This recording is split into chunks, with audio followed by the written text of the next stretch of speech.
bisa lagi. Nah, itu satu lah dia lo. Tapi bisanya. Nah, baca Roma masih serupa itu. Nah, kau di langduang kau koi. Tang, cat, cap. Nah, kau di patah kembali sekali. Kau di angkaro. Nah, atau seandainya kalau memungkinkan lah. Jadi situasinya. Nah, kalau posisi waktunya, ya tak ngerti yang senang kan? Tidak, silang. Nah, tak ngerti. Cuma kau perlu belajar teknik pisau, cara menghadapi senjata tajam. Dan nanti awak coba mempelajari bahwa model-modelnya, teknik-teknik menghadapi senjata tajam. Nah, yang pertama. Yang kedua, bentuk senjata. Ada bentuk senjata orang pisau yang matanya di bawah, pisau yang umum gitu kan. Ada senjatanya pisaunya timbal balik atas bawah. Ada jenisnya sabi atau bentuk celuri. Ada macam-macam jenis senjata. Jadi setiap model senjata itu sendiri adalah teknik caranya untuk menghadapinya. Nah, seluruh senjata itu sama. Kalau senjata umpamanya kau pisau matanya timbal balik kan. Nah, tangkapannya tuh, coba cuci. Kalau seandainya pisaunya hanya matanya belah kemari sebelah, umpamanya kuasa mata pisaunya kan. Nah, itu cara menangkoknya kan berbeda. Tapi kalau senjatanya timbal balik matanya, beda lah cara tangkoknya. Nah, jadi inti dari pelajaran ini, teknik-teknik pisau, teknik-teknik kurambi, sabi, kapak, ladiang segala macam loh. Nah, kau coba pelajari step-step itu. Tapi yang paling penting intinya dalam menghadapi senjata tajam, yang pertama adalah ketenangan jiwa dan ketenangan pikiran awak. Jadi sehingga untuk apa tenang itu, sehingga sikap yang awak ambil menjadi capek dan pas. Kalau salah tingkah awak, salah sikap menangkap pisau, akhirnya bisa fatal, orang bisa brutal ya. Nah, kalau orang brutal, itu harus menuntut pikiran yang cepat. Kalau saya tidak tempat lari, kalau tidak tempat lari jawab kan. Ya. Intinya bela diri kau kan adalah mencari aman. Kalau seandainya keterancam, rasa mengawak hadapi, jangan lari gitu kan. Nah, tapi ketika awak berhadapan dengan persoalan yang tidak bisa awak lari, itu sikap-sikap yang awak ambil. Jadi inti dari pelajaran waktu ini bagaimana menanggapi pisau adalah dengan ketenangan jiwa dan ketenangan perasaan. Sehingga sikap yang awak ambil dalam situasi-situasi sulit tepat nantinya. Untuk bisa menenangkan perasaan, kamu harus mempelajari berbagai macam teknik, berbagai macam kemungkinan. Dan yang terakhir adalah penyerahan diri kepada Tuhan. Nah, keimanan itu yang memberikan ketenangan jiwa kawan. Dan itu mengkok di Minangkabau antara sile jo surau, antara sile jo agama tak bisa dipisah. Jadi tidak mungkin awak sekedar lah hebat mempelajari teknik, lah matang segala macam teknik dari segala aliran. Tak cukup sampai di saudara di situ dah. Tapi segala sesuatu juga harus dikembalikan kepada Tuhan. Nah, itu mangkok kajian surau. Nah, tak lapeh dari kajian sile. Dari di Minangkabau orang mempelajari sile identik dengan kajian-kajian Islam. Nah, tapi hanyalah keimanan dan keyakinan dan memberikan ketenangan jiwa kawan. Untuk menghadapi persoalan-persoalan yang sulit, mangkok ketenangan jiwa harus sangat menentukan. Nah, kau tangkok sekali, cap. Oh baik. Nah, kita mungkin serupa itu. Tapi kadang-kadang banyak hal-hal yang kadang-kadang di luar logika. Untuk mengantisipasi persoalan-persoalan itu, jadinya kadang semua masalah ketenangan jiwa. Nah, jadi itu sekalian dulu mungkin bertambah pelajaran dengan mempelajari menyikapi berbagai teknik. Ada latihan, mana latihannya? Ini latihan.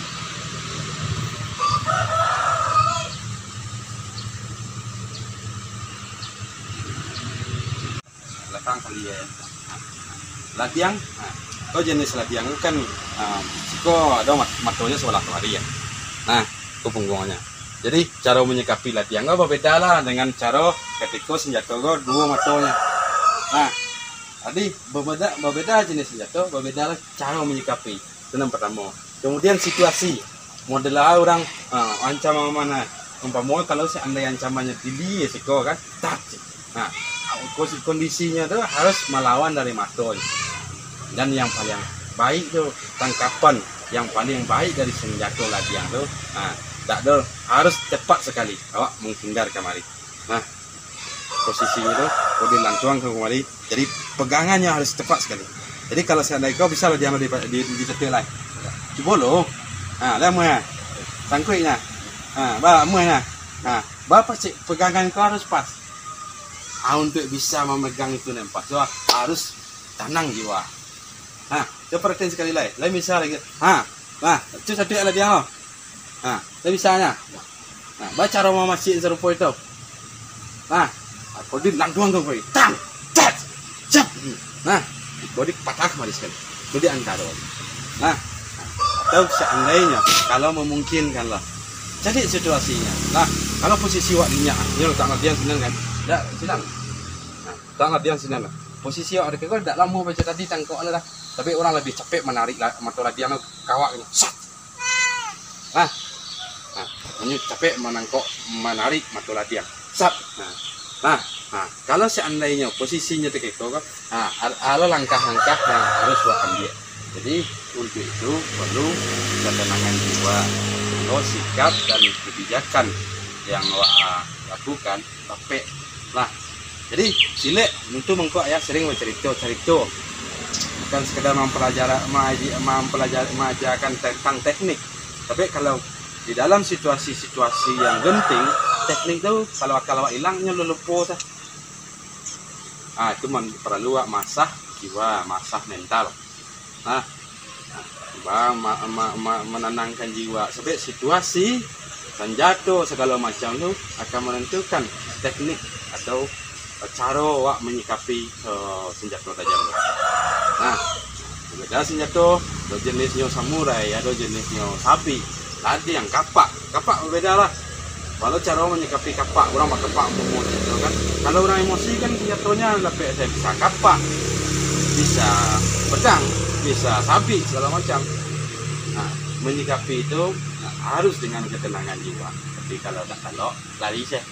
Kalau mental awak dah siap lari saya. Tapi kalau tak bisa lari ke balai, di sinalah dituntut ketenangan jiwa awak, ketenangan perasaan.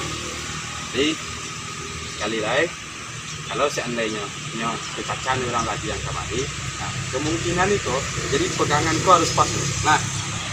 Kalau seandainya pegangannya harus pas, awak bisa saja iko kan. Kalau seandainya lah sapaci di siko, lah mau jadi garian. Kalau lah seandainya lah bisa awak lah tak mau jadi garian lah, mangko bisa awak segala macam.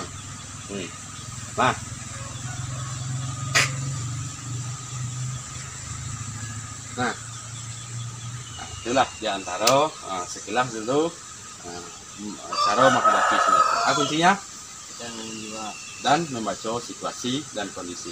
Jadi gunanya mempelajari teknik dari segala teknik untuk memunculkan ketenangan jiwa di dalam diri awak, sehingga ketika dengan jiwa yang tenang awak bisa mengambil situasi dan kondisi atau sikap dalam situasi-situasi yang sulit dengan sikap yang tepat dan kebijakan yang tepat. Dan untuk itu tidak lepas dari kajian agama, kajian rasul di dalam diri. Itu kok kembali ke surau, balik banagari, kembali ke surau, program-program yang diapuangkan zaman kini itu sebenarnya sangat lancar. Sekian, mudah-mudahan nggak rajin lah latihan. Perhatian sekali lagi. Lain misal lagi. Itu satu lagi dia. Lain misalnya. Baca rumah masjid serupa itu. Kau di lantuang kau pergi. Tang, cat, cap. Kau di patah kembali sekali. Kau di antara. Atau seandainya kalau memungkinkan lah. Jadi situasinya. Kalau posisi waktunya, dia tak latihan senang kan? Tak senang. Tak latihan.